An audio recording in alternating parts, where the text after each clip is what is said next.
આ ખાલી ભારતમાં બને, કારણ કે એક વ્યક્તિ ન્યાય માંગવા માટે અદાલતમાં જાય, તમે જો વિલંબિત ન્યાય પદ્ધતિ જોવા આપણે ત્યાંની કે માણસ કેટલા વર્ષ સુધી લડે, રિટાયર્ડ થઈ ગયો ત્યાં સુધી ન્યાય ના મળે, એના નિવૃત્ત થયા પછી ન્યાય મળ્યો. અરે આ ન્યાયને શું કરવાનો?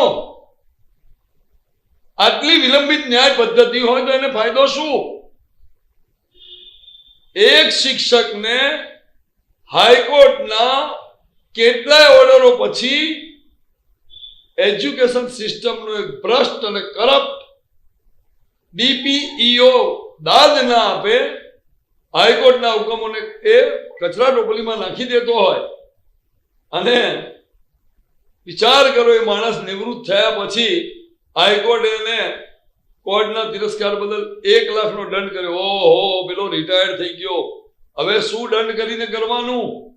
ચલો દેર આય દુરસ્ત આય, ડીપીઈઓને 1 લાખનો દંડ કર્યો પેલા શિક્ષકને હાઈકોર્ટના હુકમ મુજબ લાભ ના આપવા બદલ, પણ બિચારાની નિવૃત્તિ પછી મળ્યો. હજુ જોગવાઈઓ છે, 18% વ્યાજ સહિત એને ચૂકવવું પડે એવી ખાસ કરીને કામદાર કોર્ટોમાં જોગવાઈઓ હોય છે.